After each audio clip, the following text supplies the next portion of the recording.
Look at what's going on in the last 100 days. Economic expansion, closing Guantanamo, ending torture, reducing our troops to zero basically in Iraq, building up our forces in Afghanistan, rejoining the world. That's pretty big. I think this president in his first 100 days has launched into an area which we don't know the answer to, which is, can he do it all? Let me make a gentle reminder that during the question and answer half of the hour, we ask that you ask brief questions, and the rule here is just the same as it is on Jeopardy. It has to be in the form of a question, not a statement. Let me also recognize over on the left side here the students of Concord University in West Virginia, who came at the crack of dawn to get here by 9 o'clock and get good seats. At Concord University, they have a course that requires the students to watch all of the Miller Center forums each week. And then they discuss them and work with them. And so once a year or so, they come over here and they visit in person. And we're glad to have you here. It's a great way that you stay on top of current events. So thank you very much for being here. I also want to acknowledge my good friend, Mortimer Kaplan. Mort Kaplan, as many of you know, was Commissioner of the Internal Revenue. Not a bad person, though. During the John F. Kennedy administration, and was on the law faculty here for many years, and now is the senior partner of the leading tax firm in the United States, Kaplan and Drysdale. Mort Kaplan is a good friend of Chris Matthews, and he interceded and encouraged Chris to come down here. I think he said he'd report him to the IRS if he didn't, wouldn't he? Our guest today is Chris Matthews. Chris Matthews is a graduate of Holy Cross College, and he did graduate work in economics at the University of North Carolina at Chapel Hill. He served 2 years in the Peace Corps in Africa. He spent 5 years as a Senate staffer for Frank Moss of Utah and Edmund Muskie of Maine. He ran for Congress in 1974 in the Democratic primary in Pennsylvania's 4th Congressional District. He was a speechwriter in the White House for Jimmy Carter, and then for 6 years he was the administrative assistant, the top aide to Speaker of the House, Thomas P. Tip O'Neill. Chris Matthews spent much of his career as a newspaper journalist, 13 years as the Washington bureau chief for the San Francisco Examiner, and then 2 years as a national columnist for the San Francisco Chronicle. He's the author of 5 books, and his latest, Life's a Campaign: What Politics Has Taught Me About Friendship, Rivalry, Reputation, and Success, was published in 2007. But Chris Matthews is perhaps best known for his television news programs as the host of Hardball on MSNBC and the Chris Matthews Show on NBC. He received the David Brinkley Award for excellence in broadcast journalism, one of the highest recognitions in the business. Please welcome Chris Matthews.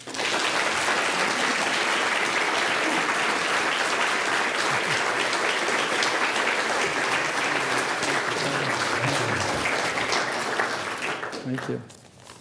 Well, the last time I spoke with this gentleman, I gave the commencement address at, one of the 2 commencement addresses at Washington College, and as I was about to brag about my 2 years in Africa, the Peace Corps, I was preceded by a gentleman who described what it was like to land on Omaha Beach.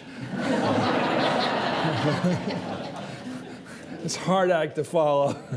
Thank you for your service, and everyone else here who served in the military. This fellow was actually there, landing at Normandy on, what was it, was it D-Day? D-Day. It's hard to batch that. I want to talk about history today, the first 100 days of this administration. I've been lucky as a journalist. I mean, all that political stuff aside, I was lucky as a journalist to cover the fall of the Berlin Wall. I was there, and I remember interviewing a young German who I asked him what freedom meant to him, was ist Freiheit, and he said, talking to you. So sometimes in your life you get to see your values confirmed. The Cold War was a good war. We won. They lost, definitely. And I think Reagan deserves a lot of credit for that, and a lot of other people like Harry Truman, Jack Kennedy. I was there in South Africa for the first time that blacks were allowed to vote, and I watched those biblical lengths of lines of people voting on a hot day, people waiting in line for hours, and all because Mandela told them that democracy was the way to do it, not war. And I remember interviewing a young woman who said, "This is the day I waited for my whole life." And she was white. The world's filled with good people.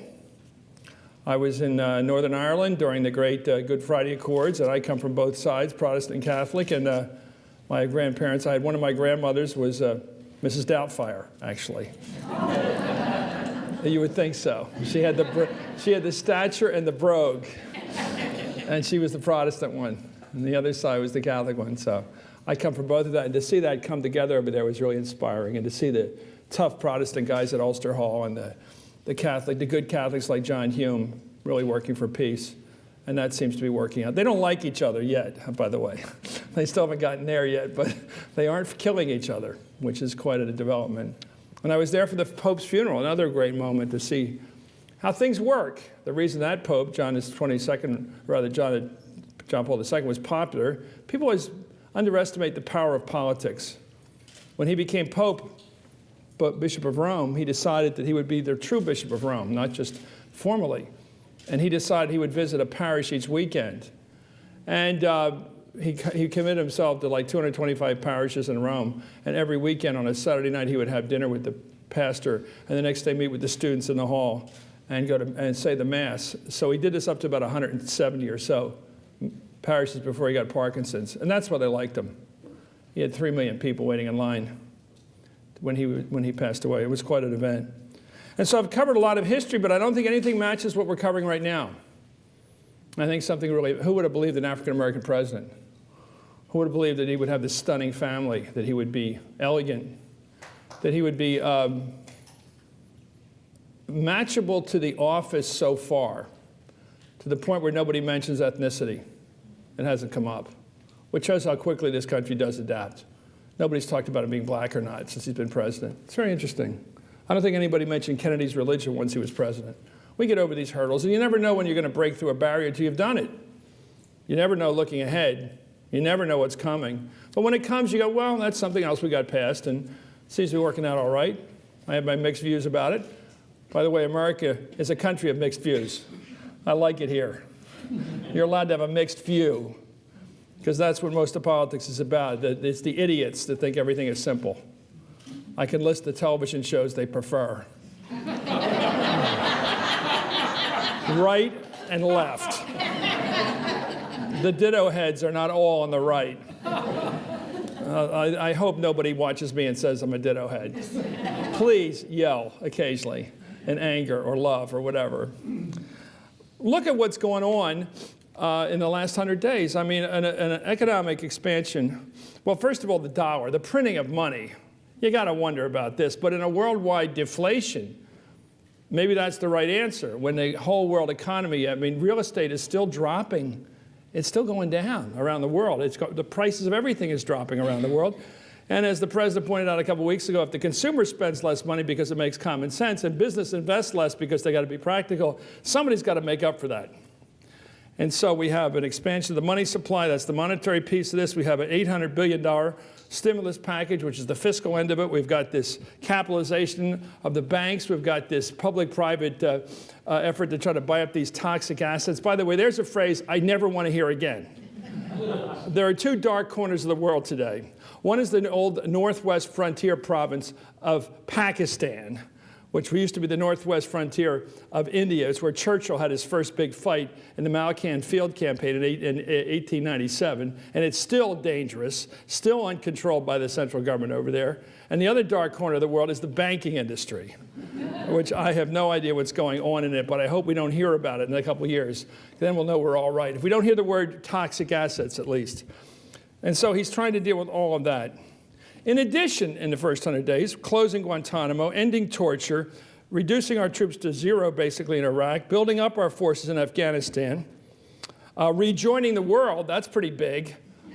He did that. I mean, we're actually acting like a member of the World of Nations now, actually getting along with people. They're not all nice people, by the way. Sarkozy's a mixed bag.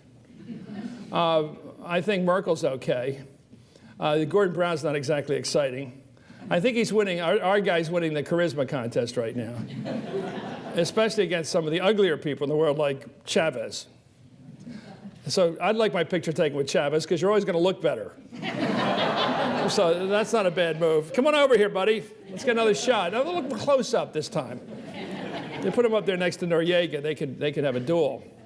No, I think that didn't hurt either. I think he shouldn't have listened to Ortega doing his 45-minute rant against us. But then again, Ortega got elected. Isn't that what we believe in? So we put up with people who get elected. We don't have to like them, but that's the way we do it. So he beat Uno finally down there. So things are changing. You can't predict any of this stuff. On the social front, we've got federal sports for stem cell. The don't ask, don't tell thing I thought would be the biggest thing in the world. They're starting to change that in the military. Nobody even mentions it anymore. So how do these things change so like that? We don't even argue about it.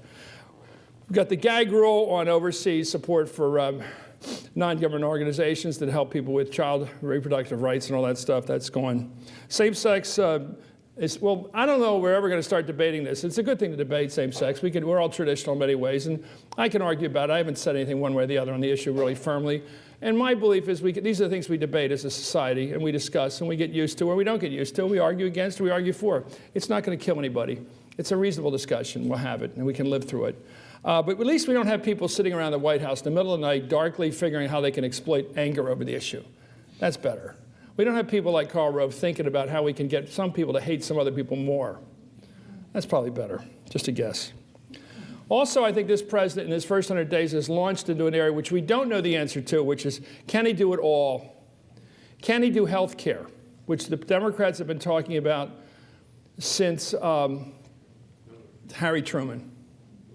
Since the beginning of the Cold War, we've been talking about health care. I have a cameraman he's my floor director. He works about, Brooke Brower, by the way, is here, one of your great graduates down here. He's one of my top producers at the network. Brooke Brower, class of 00, right?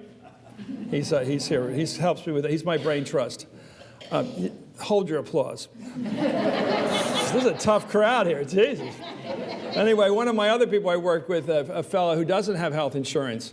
So there are people in these major corporations that they manage to not insure. And I think about that every time I'm on the air. Here's a guy with kids who gets the kids taken care of with Medicare, but he has to go to ER if he gets in trouble. And he's healthy right now, but this is something we all work with. We work with people who catch the bus at 6 in the morning and don't have health care. It's not like they're bums. People work very hard in Washington, D.C. Poor people they actually get Medicare, but it's the working people that make it a minimal income or a decent income at a low level that don't get health care, and they're the ones I'm worried about. So I don't see any reason. Anybody been to ER lately, to an ER? It's 2 hours. It's not an emergency. It's 2 hours. I had malaria. Sit there. Wait for 2 hours. But I was in a terrible situation. But I do think that we have to get past that. So we have this tremendous push for greatness in one term. I want to talk about the strategies this guy's following. And then, of course, the auto industry, no small potatoes there trying to save GM. We just lost Pontiac over the weekend. Isn't that sad? Pontiacs were a hot car.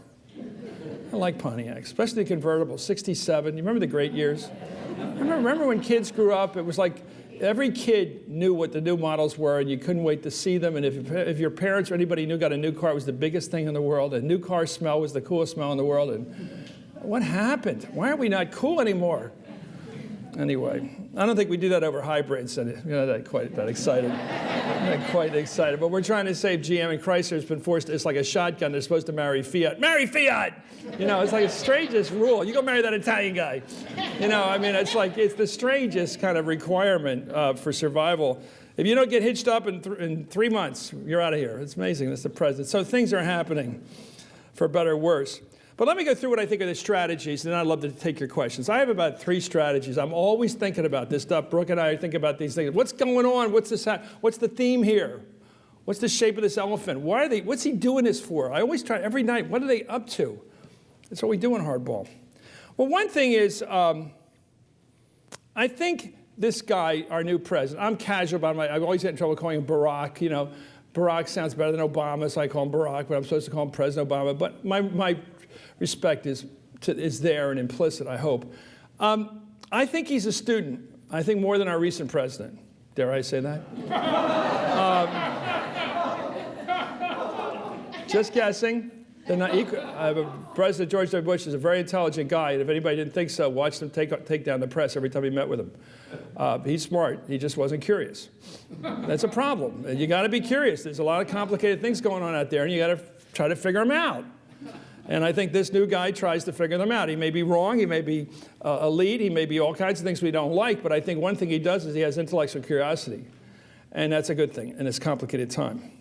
And I think one thing he does is try to be Lincoln. I mean, if you're black in America, it seems like you got to like Lincoln.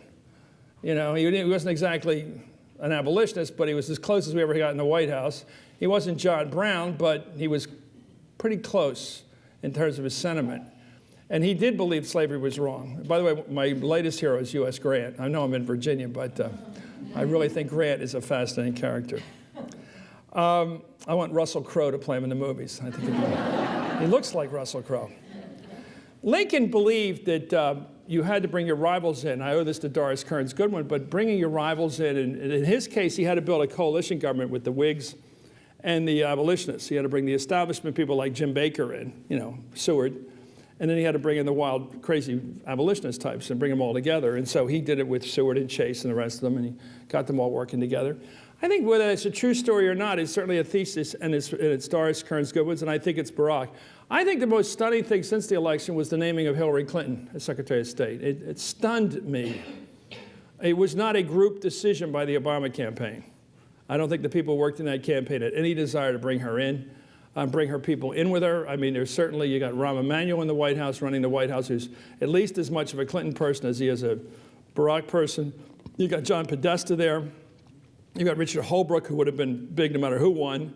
A lot of influence from the Clintons in this White House. It's truly a coalition government. I think there's two big reasons why I picked Hillary Clinton. Apart from intelligence, ability, all that sort of thing, and her basic competence. And her hard work ethic. She does have that. One, I think, on the Middle East. I think if this president is to make his name in history, he's going to have to pull off a Middle East deal up there with Carter. Something that brings the Mahmoud Abbas government, Fatah, in with Israel and some kind of a deal in the Middle East. And deal with Hamas as part of that government, somehow. To do that, he's going to have to deal with Bibi Netanyahu, who is a hard-right Likudnik. He's the only world leader, by the way, with a Philadelphia accent, which I find somewhat warming. But he does have a Philly accent. To do that, he's going to have to carry the people who are very pro-Israeli in this country, who are very pro-Likudnik. He's going to have to bring in people like Mort Zuckerman, the head of the Jewish organizations. He's going to need the Clintons as his signature. He's going to need them to underwrite the deal. I think he was very smart, knowing a guy named Barack Hussein Obama wasn't going to be able to cut the deal with Israel. He's going to need people who are known to be pro-Israeli, and that's the Clintons. And I think that Bill Clinton will have to play a part in this as well. And I watched this come to fruition this past weekend, where Hillary Clinton went to Bibi Netanyahu and said, stop talking about Iran and the strategic threat from Iran, because unless you deal with the Middle East and the Palestinian thing, you're not going to get our help, you're not going to get a deal. Unless you deal with your own piece of land over there and start sharing it, nothing's going to happen. The Arab world, the West, is not going to unite against Iran. It's not going to happen. So she stuck it to him. And he's, of course, saying, deal with Iran first. We want to go attack Iran. We'll see if that happens. So that's very strong stuff. But I think the other part of the Clinton coalition, and it truly is a coalition government, this isn't just a personnel appointment, is the economics. Anyone who watches the stock market, by the way, you all do, and it drives you crazy, I'm sure. We keep hoping for a ratchet effect of 8,000, right? Like it's going to stay up there? I don't know. Who knows? I lost a ton. Everybody has. I think that we don't know. And if it drops down again, and unemployment continues to rise, which it probably will through the end of this year, it's just a lagging indicator. We don't see any leading indicators coming the other way to give us hope. Those green sprouts, we're calling them. And we still have this trouble with the banking industry, with the dark corner of that world still festering. We're going to need some strong political backing. I believe the Clintons, Hillary Clinton won 18 million votes in the Democratic fight last year. 18 million people, working class white people mainly, not the college types. The college types generally voted for Barack Obama. You could predict every primary and caucus by the percentage of voters who went to 4 years of college, and wherever it was high, he walked away with it. Wherever it was low, she won big. So when times continue to be tough, I think he needs the Clintons to back him up. And so I think, because think about her if she were a New York senator right now. Every bit of economic bad news, the press would run to her and say, what do you think, Senator? And she'd be a lightning rod of opposition. Eventually, she would be like Ted Kennedy was with Carter, just the person you go to complain with. And no matter what she said, it would be unhelpful to Carter. So I do think that the Clintons are there for both reasons, for coalition building on foreign policy and more subtly domestic economic policy. Because if you have the Clintons and the Obama crowd together, you've got the Democratic Party. There's no one else there. There is no more trouble. Right now, 97% of the Democratic Party supports everything Barack's doing. I've never seen party unity like this. No, there's no bipartisanship. None.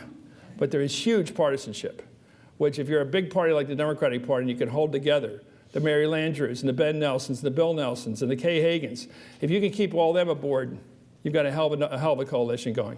So it really is not a bipartisan coalition. It's a Democratic coalition of a party that could easily have been divided. Just remember what Will Rogers said. I'm a member of no organized political party. I'm a Democrat. And that isn't true anymore. This is the United Party. So the Clintons, one of those strange deals in the night where he somehow, you know, I'm a true romantic. I am. And I was crying the night that Jimmy Smits offered the Secretary of State job to Alan Alda. I don't know about you, but I was taken with that more than I am with this one, in fact. I like those two people better. I really like Jimmy Smits. Of course, I was rooting for Alan Alda because he, only in the stupidness of Hollywood scripts, why, he shines his own shoes. Well, who did he expect to shine his shoes? I keep thinking, has he got a valet at home? Anyway, he doesn't. So it was like that. Maybe he's inspired by West Wing. Wouldn't that be funny? The Pig Hillary. So that's the one model, team of rivals. And I think that's really been powerful and certainly powerful in what didn't happen, a division of the party from the beginning. The Clinton older women my age, they're still mad at me. So I think they may be mad at some other people. Somebody agrees. Anyway, so there's a lot of bad feelings coming out of that campaign. I think he solved the problem. That's all right. That doesn't bother me. That's okay. No, please, please. You're like that guy in the movie preview when they said, baby's crying. That's right. Just kidding. So I think that that's really smart to keep that party united. The second thing is the Reagan model, which is unusual because he's from the other party. But Ronald Reagan proved that in the ADD world in which we live, you better do it if you're going to do it. You know, do it. I think that the sense that if he's going to do something on health care, do something on energy, cap and trade, and certainly on education, he better do it while he's got a hot hand. And he's got a hot hand now. If he puts it off, we've seen this before. I've worked on the Hill so many years. I've heard these old stories. Every year in an odd number year, you better get it done. Because odd numbered years, we don't have elections. The minute you have an election coming up, then all the blue dog Democrats, the conservative and moderate Democrats, who are really people who represent tricky districts for them, districts that went for McCain, for example, because that's what happens when your party grows. You get people with soft seats. That's what happens. You want a big party, that means you're going to have a lot of people who are in soft seats. If you want a tough party that can't be beaten and nobody can get beaten, have a small party. Like the Republicans aren't going to lose many seats from now on. Let's face it, they have lost all the seats they're going to lose. If you're a Republican congressperson right now, you're in good shape. You can't be beaten because you got through 06 and you got through 08. It's never going to be that bad. It's called atmospheric. It's never going to be that atmospherically bad. And so Ronald Reagan taught us, I mean, I was on the other side of that with Speaker O'Neill. We watched Ronald Reagan come at us like a blitz. And he pushed everything, the big tax cuts, the big defense spending, the budget changes, everything in 1 year, and it worked. By his second year, he was foundering. He lost 26 seats in the House. We had something to do with that. And he ended up having to bring the taxes up again. And a lot of things he didn't want to do came later. He finally got through tax reform around 86 or so, 87. So he did manage to get some things done, but 85 actually. But he, 86. More Kaplan. But isn't H&R Block still a bigger deal than you? But that's a chain store. That's not what you do. 86. So it took him a while to get that second footprint down. We got so much done the first year. So did LBJ. Let's face it, LBJ did civil rights in 64, voting rights in 65, one in a reaction to the Kennedy assassination, one in a reaction to his big re-election, where he won hugely. And so you have to hit while you're hot. And And I think that's the other lesson. And everybody says, well, wait your turn. Well, if Barack Obama had waited his turn, he wouldn't be a senator. Waiting your turn is what they told Jack Kennedy to do. The funny thing about American politics, it is youth-oriented. It is hot hand stuff. The Republican Party is the party of wait your turn. And what a disaster it's been for them. These people keep getting nominated past the time they would have been good candidates. I mean, I said the other night on the show, John McCain would have been a great president in 2000. Dare I say the obvious? I don't think we would have made some of the mistakes we made with President Bush. I think we would have had just as much patriotism and been just as strong at fighting Iraq, no, we wouldn't have gone into Iraq, but fighting the bad guys, bin Laden, under McCain. And we wouldn't have had this torture stuff and all the division. I mean, it's easy to look back. I think Bob Dole got nominated 20 years too late, the poor guy. Well, he was nominated in 76 for VP, and then he got nominated in 96. This wait your turn party, it's not working.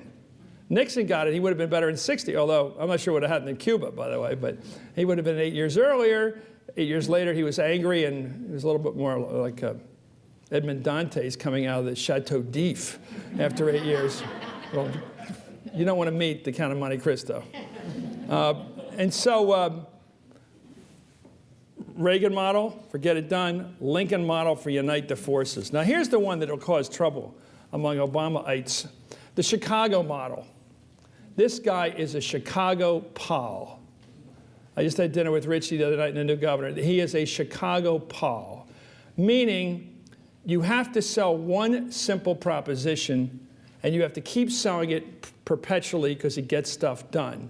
You must tell the media, you must tell the opponents, and anyone who will listen, there's only one game in town, and that's me.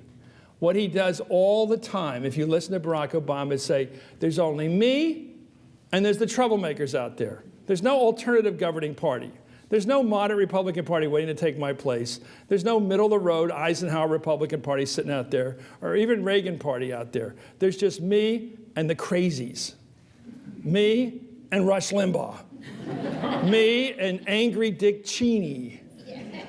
Or Marilyn Bachmann, or Rick Perry, the crazy governor of Texas who wants to secede. There's just nutcases out there. You'll notice, as far as I can tell, he never mentions the name of Mitch McConnell, the Republican leader of the Senate. I don't think he mentions his name. He never mentions the name of John Boehner, the guy with the tan. He always looks like he's just thrown his cigarette down on the 13th green, you know. He always looks like he's taking a putt. He talks into his chin, by the way. John Boehner, that tan, you like that, a tan and a cigarette. Because he's either smoking or playing golf or getting a tan, I don't know. Anyway, that guy, they never mention him. So what I think he's up to is what Boss Daley in Chicago did all those years, just me and the troublemakers. There's Jesse Sr. and Bill Singer and all those wacky lefties the media likes, but there's nobody that can govern except me. And now they can sustain this idea for a while because they have the most seats in the House and the Senate. They don't have enough to beat a filibuster, but they got a lot. And so what I think he's up to is just keeping that and Rahm Emanuel, boy, is he tough. He knows what he's done. By the way, he is, everything I'm saying here, he'd grumble and say, you may be right. But you guys think you know everything, you know, but maybe we do. I mean, Rahm Emanuel says, I never let a crisis go to waste. So he uses that. So I really do think there's a lot of smarts with this guy on those three levels. What else? I think that if you look at history, that Barack's got it figured out pretty well.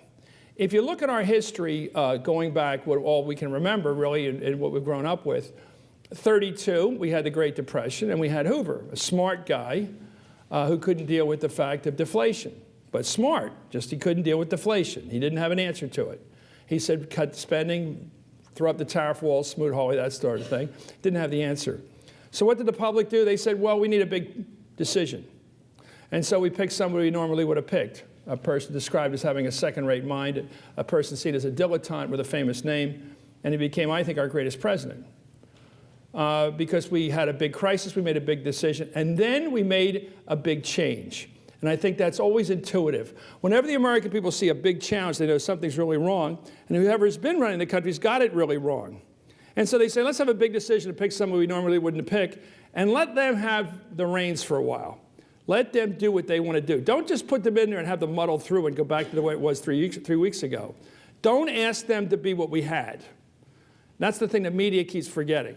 The public, when they make a big decision after a big crisis, wants a big change. They do not want the same. The press, oh, just cut spending, cut taxes, blah, blah, blah. The same old sort of Jerry Ford, muddle down the middle. When Reagan came in, big problem. We had double-digit inflation, double-digit interest rates, and we had the Iranian hostage crisis, humiliating us and emblemizing our weakness in the world. Reagan came in. He had, thank God for him, he had Paul Volcker dealing with inflation. He dealt with a lot of this stuff rather quickly. He had the Iranians wanted to get the hostages out anyway. They gave them to him. A lot of good breaks. But he did big things, like he broke the Patco strike right off the bat, right around this time. Remember the Patco strike? They went out on a wildcat. They broke their contract. He nailed them. You don't come back to work, you're fired. Now, that's not a very liberal thing to do, obviously, but they heard it in Moscow. Dwayne Andrews came back and told Tip O'Neill, those communists over there got the message. This guy's different. He's tough. He's to be reckoned with. This is not a weak president we got here. And so Reagan did big things, and that's what the public wanted him to do. And here we go again, the cycle again, big crisis, big recession, big decision. We picked somebody just like a former actor we would normally not have picked. We picked Barack Obama. Big crisis, big decision, and now big changes. And everybody that tries to fight the big change, oh, we'll just go down the middle and cut taxes a little and cut spending a little and get rid of earmarks and blah, blah, blah, is off base. The country's in a mood for change. They're a little nervous, and they have a mixed feeling about all this action. But generally, if you look at all the polls up till this weekend, the public wants action. They sense the economy is still dipping down. It could get worse. They want to see some serious action by the federal government. And so I think that we're part of a cycle of history right now. As I said at the beginning, this is an exciting time because we're in a time of experimentation. And I think the country is always, in the long run, a little bit center-right, American politics. It's a little bit to the right of center, generally speaking. In times of crisis, it goes a little bit left of center. And then when things calm down again, it goes back a little bit right of center. That's sort of where we are. I think that's true north in this country. Laissez-faire if things are working all right, action if things aren't working right. We tend to go back. In a couple of years, we'll be back to a more middle of the road. Right now, a little left to center, a little more action. People want the action right now. I think Barack Obama was very smart to start selling the fact he's for fiscal responsibility eventually, but not now. You know, St. Augustine, remember? Lord, save me, but not now. Is that Protestant too? It's Catholic, I don't know. Anyway, so we have this thing going on right now, and I think it's interesting to watch these three these sort of propositions I have. Lincoln, Reagan, Chicago. Watch Chicago. Chicago's a big part. Watch this Rahm Emanuel character. Boy, is he tough. And they run it like a tough big city government. You're either in or you're out, and everybody's out. There is no other party. There is no other party. So check me on this the next couple of months.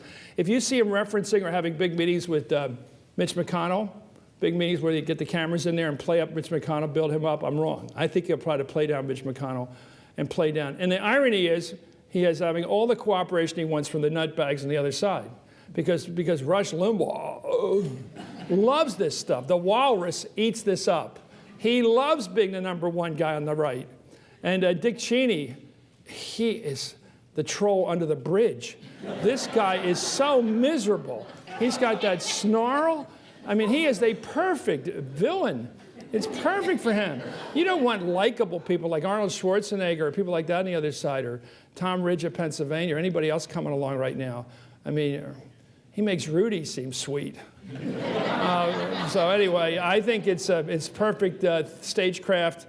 It's somewhat fun right now because we only have, I thought Lamar Alexander was so smart the other day in the New York Times. He said, you know, we don't really have our act together, but we don't need it together right now. The Republican Party couldn't be doing anything right now because we're still in the honeymoon stage. So right now, give them the chance to do what they can do, and we'll have plenty of time for the criticism next year. So I think we're going to go back. I think we'll still be a little pro-Obama next year, but we'll be moving back towards center by the end of next year. The next election, I think it's going to be about whether we're happy with this first family. I think Michelle has been a delight. I think she's handled it better than he has. She knows to dress up. She knows to look good. She knows that she's the first family. It is a major show. She understands what it's about. It's the first family in the White House. The Clintons never quite got this. We give them the house because we want them to be our emblems. It's not just a job. It's a position. And for ironic of all reasons, Michelle understands it's a position more than anybody I've seen. She understands the First Family holds a position in our public life that's different than just having an apartment somewhere. You're supposed to replicate or emblemize the best we offer, raising kids in a positive way. The best education you give them, the best care you can give them, and focus on your responsibilities as adults and married people. They're good at it. So I think we're going to be proud of them on the personal basis. And again, the Clintons didn't get it. I don't think they're ever going to get it. Sorry. I'm not really that interested. Now, I think one other thing that's going on right now is a lot of people invested in this campaign. The media, too. People like me invested in them, believed in them. And I think that's probably, Machiavelli was right. He said that the people are more loyal to people they invest in than people who invest in them. Parents are incredibly invested in their children. Your kid can let you down. Your kid can be crazy. You can worry about him every night of your life. And in the end, you care more and invested more than the kid can possibly be in himself. And so I think a secretary who works for a boss for 30 years is incredibly loyal to the boss. The more you give, the more you invest. Machiavelli figured this out 500 years ago. When your fields are burnt, your cattle stolen, you're more loyal to the prince than you ever were because you invested in him. And so I think the country is invested in this guy at the margin, 60% or so. And that's going to be healthy for him in the next year. You'll have those people invested in him. They want him to make it. Not just African Americans, liberals, a lot of other people want this guy to make it. We don't want a failed presidency. We will, in my business, I get paid every night to catch these guys and nail them. So I have that weird thing in my head. I got to catch them every night, but I'm hoping they do better than expected. So it's an interesting life I got. I'm very lucky to have the job I have. And only in this country can you have a job like mine, which is to say what you think. Pretty much. I get in trouble. But it's great to be here tonight and I think that this is the premier place in the world for the study of the American presidency, the Miller Center. And I do think that it's going to get bigger and bigger in the years to come. We are becoming more history conscious. The country is getting older, and it's getting to treasure its past as well as its future. And we begin to look upon our presidents as really the emblem of our time. We live in the time of Harry Truman. We all remember those times. I don't quite remember it. We remember Eisenhower more positively than we did at the time. He's growing on me. Kept us out of a few wars. And I think that here you have the chance to honor American history in a very clear way through its presidents. We don't remember them as speakers of the House. We don't remember the vice presidents even. But we remember our presidents who got us through all this. And I do think that right now we have a fascinating period of history. And luckily for Barack Obama, nothing really bad has happened, surprisingly. We haven't had 9/11. We haven't had really a Katrina yet, although swine flu is out there. I think they're showing that they're on top of dealing with that. But we do live in an incredibly interesting time. And I think that we'll be all, if we live a few more years, we'll be able to say, well, that was interesting and seemed to work out. And this country works. It does manage to achieve what it has to. I think there's two things that make this country different than any other country in the world. One is, it's a country you can still come to and become an American. Every ethnic group that's ever come to America, every ethnic group has done better here than where they came from. This is a country where you can do well as an individual. You can remake yourself. You can become who you want to be and what you want to be. You don't have to be who your grandfather was. My favorite example is the guy named Archibald Leach, who was a stilt walker on Coney Island, and he made $5 a day during the week and $10 a day on weekends. And all he ever wanted to do was become an American actor. And he went to regional theater, and he went down to St. Louis to the Muni Theater down there, and he played a guy named Cary Lockwood, and he liked that name. And then he thought, why don't I take that name Grant? That's a good name. And he became Cary Grant. You can't do that anywhere else. He said, everybody wants to be Cary Grant. Even I want to be Cary Grant. You can do that here. There's a guy named Ralph Lifshitz. Not a pretty name. He was up in the Bronx in the 70s. He's a schmata. He's in the rag business. He goes into a warehouse one day in the 70s, and he sees a bunch of old material, and he says, why don't I make those into ties? And remember the 70s, how awful men dressed, especially on golf courses? I mean, really awful. especially if they weighed too much, they would wear incredibly wild costumes. Well, men all wore, if you go back at the pictures, we had sideburns in the 70s, and we had huge ties.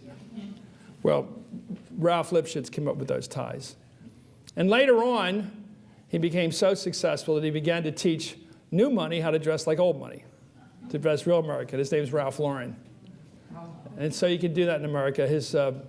Tom Brokaw once said we were going up to his headquarters up on the 76th and Madison. He said, "Oh, you're going to the Temple of Assimilation." Everybody comes out of WASP. So only in America. So we are very good at accepting people. And South Asians are coming to this country now. They're going to make this country, a lot of them. You watch those people. They're amazing. In the high-tech industry here in Virginia, it's extraordinary. And the other thing we have going for us is that we adapt. We see a crisis, we make a big decision, and we resolve it. We do not get stuck in the mud like Europe has, or Japan has, or Canada has, or most of the other countries in this hemisphere. We're not a stuck-in-the-mud country. We see a challenge like smoking, for example. Most Americans have quit smoking, overwhelmingly, because they was told it will kill you. Well, in other countries, they don't quit. They just keep going along. They keep doing it, and they think it's cool. This country adapts. We are a country that's protean. We grow and we learn, and we adapt to new circumstances. There's something about this nature of this country that works. And I think we're doing it again. Thank you very much.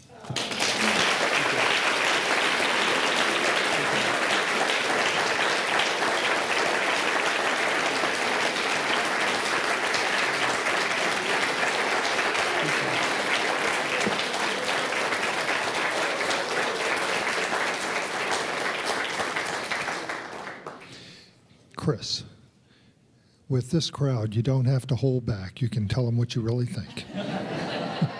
We're on tape. Never forget you're on tape.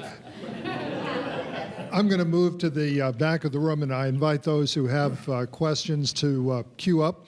Let me start by asking one other question about Barack Obama. Some people say he's the ultimate pragmatist. Some say he's an ideologue. Some people say he's an ideologue in a pragmatist's clothing.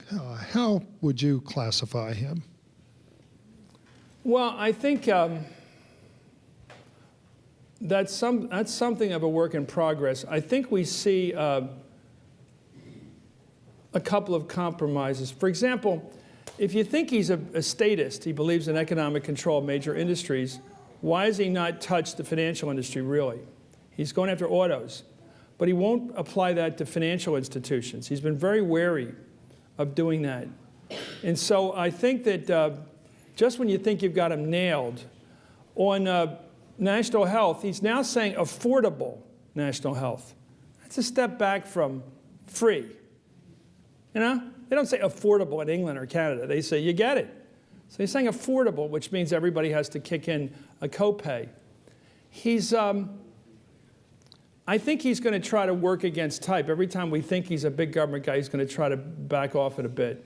So I would say that in terms of fiscal policy, you'd have to say he's a liberal, but then again, because we'll have a bigger debt, I am afraid that by 2013, we'll have a debt of $13 trillion, which is the same as our GDP is now, which is pretty scary.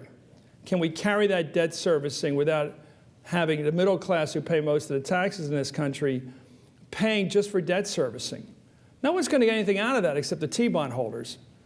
Now, if you're just into a very cautious investment strategy, maybe you're better off that way. You'll just have your bond, as bondholders, you'll be in good shape. But we'll be basically taxing the middle class, younger people, to give interest to people who have saved in their whole life and have earned it back through saving. But I'm not sure that's going to build support for a federal government. I do worry about debt servicing. My daughter is at University of Pennsylvania. She's a member of a group called CYA, Concerned Youth of America, and this bipartisan group, and they're very worried about the debt they're going to inherit. So I think that's going to be big government, that part of it. The expansion of the money supply, printing money, that's a little dangerous. I don't know whether it's something you have to do at a time of deflation, but yeah. So I think there's only one way to describe the guy. He's a liberal. And how pragmatic a liberal he is, we'll find out. But definitely he will go down with Johnson and and Roosevelt. I think he's in that direction. I think that's the answer. Chris, thank you. I'm going to refer back to one of your opening statements with regards to democracy. The Palestinians were also told that democracy is the way to go. And they did. By over 70% of the population, they selected Hamas. And today, we don't talk to Hamas because Israel doesn't talk to Hamas. They don't talk to Hamas because they don't recognize Israel, and Israel doesn't recognize them. My basic question is, Obama has selected George Mitchell, which I think is probably the only person who might be able to do it. But do you think that George Mitchell can bring the two sides together? Thank you. You like Mitchell because he's Lebanese, right? Partially. Yeah, come on. I got your number completely. You're pro-Arab. I know what's going on here. What is this? You think it's a masquerade here? I know what you're selling. Here's the problem with your argument. You skipped one little problem. Hamas doesn't recognize Israel, so why should Israel talk to him? I'm not talking about us. Why should Israel talk to him? It's a two-way street. We have to talk they don't. Look, they don't recognize Israel. They call it the Zionist entity. They don't want to negotiate. When they want to negotiate, look, here's the answer. Hamas joins the government, which is dominated by Fatah, by Mahmoud Abbas. The United States compromises and says you can have some cabinet ministers who are Hamas and don't recognize Israel, as long as the government as a whole recognizes Israel. That's the solution, sir. If that happens, there can be a deal. Mitchell can make that happen. Right, thank you. But I think you got to be, I'm very tough sometimes on Likud governments too, but I think in this case, I think Israel has had a hard time dealing with Hezbollah and its rocket attacks from the north, and Hamas with what it's been up to. I do think even as somebody on the right like Netanyahu has a point, which is you can't have a two-state solution based on a fourth world country living next door to a first world country. You can't have poverty and people sitting around just killing time on one side of the border and very industrious Israelis on the other side of the border living in a first world society. And the other society is a fourth world society. It'll do nothing but hell. Netanyahu, maybe for his own motives, says, no, you got to develop economically the West Bank before you give it its independence, because if you don't, it'll just be another left-wing, crazy terrorist government. Only if they get a stake. Years ago, Shimon Peres said to me, his only hope as an Israeli was that the middle class of the Arab world in the West Bank would develop a stake in peace. Like the Egyptians. I just spent a week in Egypt with my wife 2 weeks ago. They want peace. They do not want war. They want the Arabs on the West Bank to cut a deal with Israel so that they won't be the only Arab country that stuck its neck out. They don't love Israel. They don't even think it should be there. But they're pragmatic about it. And Bibi's going to have to be pragmatic too. And those settlements should stop building. He keeps building. They keep kicking those Arabs out of their homes in the middle of the night at 4:45 in the morning. If you're going to do something, why are you doing it at 4:45 in the morning? You know, that's where your side's right. And I know what side that is.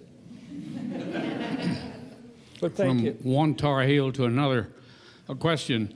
In having this quick-witted imagination that now imagine that President Chris Matthews is in his first 100 days. What one thing would you change that Obama should not have done, and what one thing would you want to have happened if you, in your first 100 days as President Chris Matthews, which I've heard suggested before? Well, I would have been more Irish. I don't think I would have picked Hillary, okay? Now, maybe that would have been a mistake, but I definitely don't think I would have been as magnanimous. I would be more of a, you know, Irish Alzheimer's, you know. All you remember are your enemies. I don't know. I think that the cabinet could have been better. And I do think that Geithner was a mistake. And I think if you're going to pick Larry Summers, pick him and stop this masquerade of picking him and putting him in the back room. Take the heat from some women over that fight. Get it over with. It'll be 2 weeks and then move on. Amen. Stop being afraid of picking the people you ought to pick. Do what you. I always believe your hunches are right. They may be wrong, but in the end they're right. Because even if you're wrong with a hunch, it's your hunch. Politicians get in trouble when they do things that's not their hunch. Kennedy was sort of forced into Vietnam because he said, I don't want to fight in Laos. So he said, I'll fight in Vietnam. This guy's fighting in Afghanistan, but he said, I didn't want to fight in Iraq. Whenever you let yourself be backed into a position that ain't yours, that's when the trouble comes. But when Kennedy said, let's get this country moving again with economic growth, that was a hunch. Go with your hunches. Barack Obama had a hunch. The Iraq War was a mistake. That was his hunch, and he stuck with it. And it's going to be always right, because it's what he believes.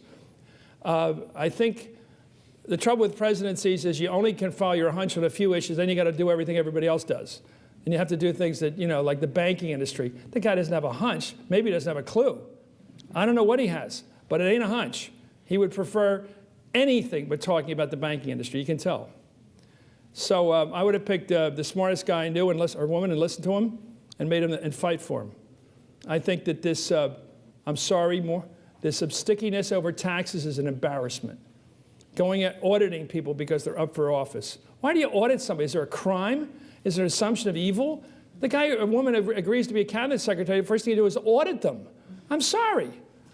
If they have any tax problems, fine. If they don't have any tax problems, move on. What are you looking for trouble for? Why are we looking for trouble? If we want nobody to be in the government or we want St. Francis to be in our cabinet, fine.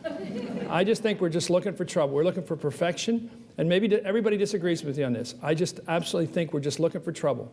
I think we have nobody working for Geithner now at Treasury because they can't pass muster. Nobody wants these jobs. Who would give up a CEO job at a major corporation right now to go through a bunch of guys on the Hill who can't wait to catch him? Who can't wait to humiliate them? Hey, I'm making $160 a year. Screw you. That attitude. I just think it's trouble. I think perfectionism, I say this to my wife like every hour. The perfect is the enemy of the good. The perfect is the enemy of the good. We don't have a first-rank cabinet now because everybody's been scared off from government. And I think auditing is what we all fear. And why would you, the first, oh, great, you want to be my Secretary of State? Your audit's coming. Let's go back 5 years and see what we can find. I have an attitude about this. I just think people like Ron Kirk were humiliated over stupid things. I thought that Geithner was over stupid things. I think Daschle did something wrong. He should have definitely not had that. Anybody has a guy shows up in the morning, he's your chauffeur. Well, that's nice. That's called income. That is income. I disagree. That one was his problem. And he shouldn't have done it. But I think a little too much perfectionism, a little too much Simon Pure. No lobbyists in government. Well, what's that prove? I don't know what that proves. And obviously you all disagree with me because you're all better people. But you mentioned very quickly who you said you think was the best president or your favorite president. Well, yeah, I mean Lincoln and Roosevelt, yeah. Okay. And Washington. I mean they're the big three. All right. And why do you think that? And how do you think? Well, Washington because Washington was the role model. And I was just there this weekend in Mount Vernon. And what Washington did was define the presidency in a way that the Constitution writers couldn't have done, that Madison couldn't have done, which was to recognize that it's in many ways a noble office. You're not, as I said a half hour ago, it's not just a job. You are our representative of our people, not just our country. In fact, what got to me on inaugural day was the 21-gun salute, when I realized this black guy was our president, not just our head of government, but he's our head of state. That's pretty dramatic stuff. And Washington figured out that the most important thing he could do at the end of his second term was to go back home to Mount Vernon. When he was leading our fight against the British Empire, which is still the most amazing story in our history, was defeating the British Empire, when they had everything, and we had nothing, really. And when he decided, George III, who was not a bad guy, really, was getting his portrait painted by an expat. And he said, what do you think Washington's going to do after the war? And he said, well, I think he's going back to his farm. And then George III said, well, then he'll be the greatest man in the world.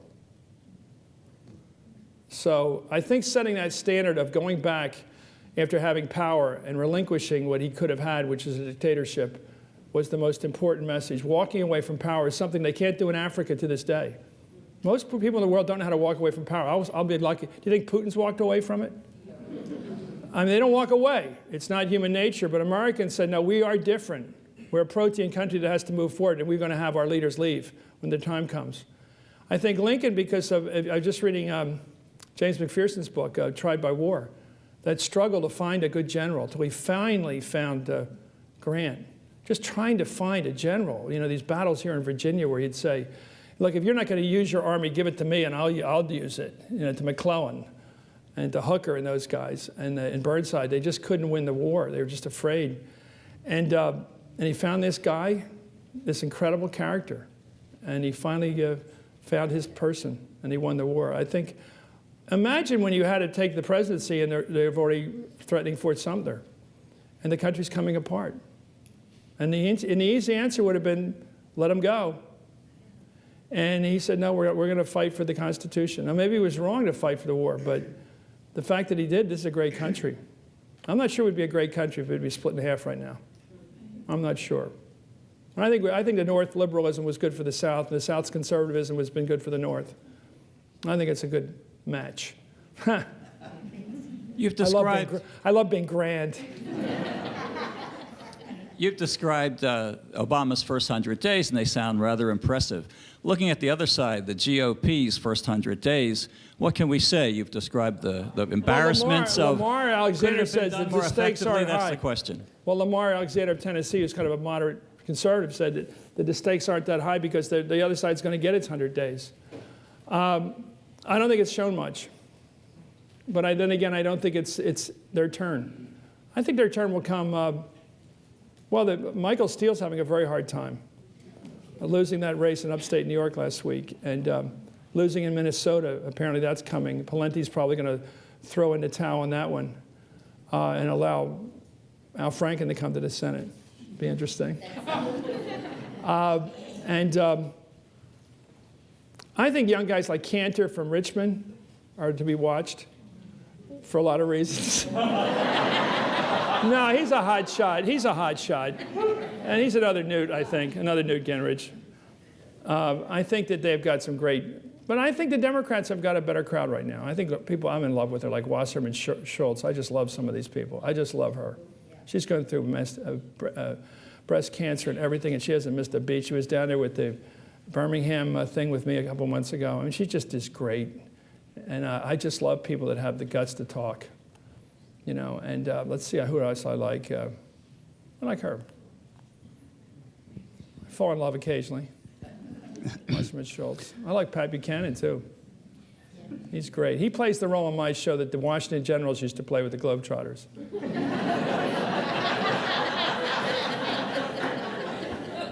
Those are the white guys that always lost, you know. He believes what he believes. This guy he is right wing.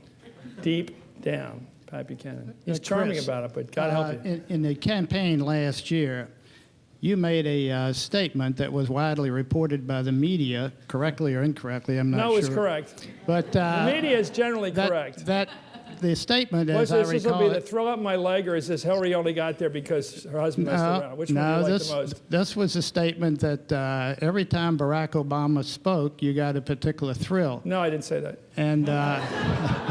But you're getting a thrill right now, aren't you? What's the correct? No, actually, I didn't say that. I said that after one of his really powerful speeches. It was after the Potomac primary, after Virginia, the night he won Virginia and Maryland and D.C. And he said something, because the thing about Barack Obama that inspires me, and I'm not that inspired by what he does, but by his words. They've always inspired me, and I'll tell you why. It seems like he addressed two issues that I care about.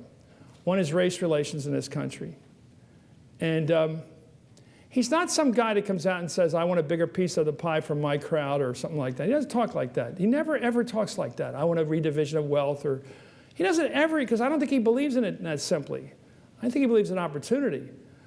And the way he got it, by work. And I'm inspired. I'm inspired more than that time, sir. You want me to build it up? I was in Philadelphia, North Philadelphia, a terrible neighborhood, if you've ever been there, North Broad, above Temple. It's terrible, and it's worse than it was 40 years ago. It's dangerous. It's just awful. And I was there 40 years ago on my way to the Peace Corps, and I went there to study minority businesses just to sort of get some hunch about how you do it, because I was going to teach business. And it's worse now. And yet, the morning he spoke there, about 2 weeks before the election, there was 15, 20,000 people there, mostly black, but mixed in together, very integrated crowd, very salt and pepper. 7 out of 8 people were black, and everybody else was having the greatest time in the world. And the line that won that crowd, which wins with me, was he said, I want to have a country that unites people, doesn't divide them. And that was the biggest applause. Not I'm going to give you jobs or welfare or programs, but I'm just going to let you be part of the country. You're going to be American. And I think he says things like that that just get to me. And I thought that speech he gave on race in Philadelphia was spectacular. And I think what he says a lot of times is spectacular. He also talked about us getting back into the world again and stop being the cowboy out there. And I'm with him. I'm inspired by him. But as for his politics, as for what he does day to day, I'll check it out, look at it. But I was inspired by his campaign, and I hope I was justified. I hope he turns out to be a great success. Chris, but my job's to catch him every night. Chris, I think we all agree he's probably one of the most, if not the most, accomplished speaker we've had in the White House. My question is this: in view of the broken promises on earmarks, on fiscal restraint, on lobbyists, and some of the other his appointments in the cabinet that you've talked about. No, I think he's going in your direction. Do you still have the same thrill? I said that I think he's been too good on lobbyists and vetting people. I think he's been too Simon Pure. As for earmarks, he didn't do anything about them in that first round. You're right. I caught him on that. Chris, does the Obama administration think that Biden was a mistake, and does he have any role of any importance in this Do administration? you think so? Yeah, I think there were a great many more competent people who. I think he's a cipher. No, I think I have a different theory. I think he plays a role of being the regular guy who's our interlocutor with a guy who's not regular, who's a bit extraordinary. I think, and not to put him down, but I think he plays the role that Ed McMahon played with Johnny Carson. A regular guy who, the fact that he's nice to him means he'd be nice to us. I mean, I identify more with Joe Biden than Barack Obama. He's like me, grew up with a sports coat in the 60s, and he drove around. He's a regular guy. And I think he's much more like most people. And he makes mistakes, and like me, he talks when he shouldn't. And but I think there's no game there. There's no guile. He's a wonderful father, and I think he's been a wonderful husband. And he went home every single night of his life when he was a senator, and that's why he was never considered a sophisticate, because he was a day hop. Every night he went home. Every single night he went back to Delaware. I mean, he shouldn't be canonized for this, but it does tell you about his values. I think he's what he is. Great dad. I've seen him up on Nantucket with his family at Thanksgiving. They always go up there, and I think he's what he is. And I think Barack is still a bit of a mystery to a lot of us. Like, we can't quite figure out this guy. He came out of nowhere. He went to Columbia. He went to Harvard Law. He was Yale Harvard Law Review. He's a senator when he's a kid. A little too wondrous for us, a lot of people, but they can figure out Joe Biden. And I think he's done, he made a mistake by kidding around about Judge Roberts' mistake. But that's harmless. I think his mistakes are harmless, but he brings a big heart. They love him. By the way, he's the guy that put the apostrophe in Obama, by the way, if you want to know. Because he helped him with my crowd in Scranton and places like that, which are real Hillary country. And when Biden showed up there in those neighborhoods that are working class Catholic, and they can identify with Joe Biden. He's very popular in the Northeast. What do you think about the economy, and do you think Obama can fix it? Can I ask you the same question? Come on, you wise guy. Do you think he can? Do you think he can? I don't know either. But we're all going to know, because there's one thing that's objective. We won't argue about it. If the economy gets better, he'll get credit. If it doesn't, he'll get blamed. And he's one of the few politicians I've ever met who's actually said that. He said, if it doesn't work, blame me. That's rare. We will, by the way. And I think he's doing the textbook thing that we were taught in grad school to do.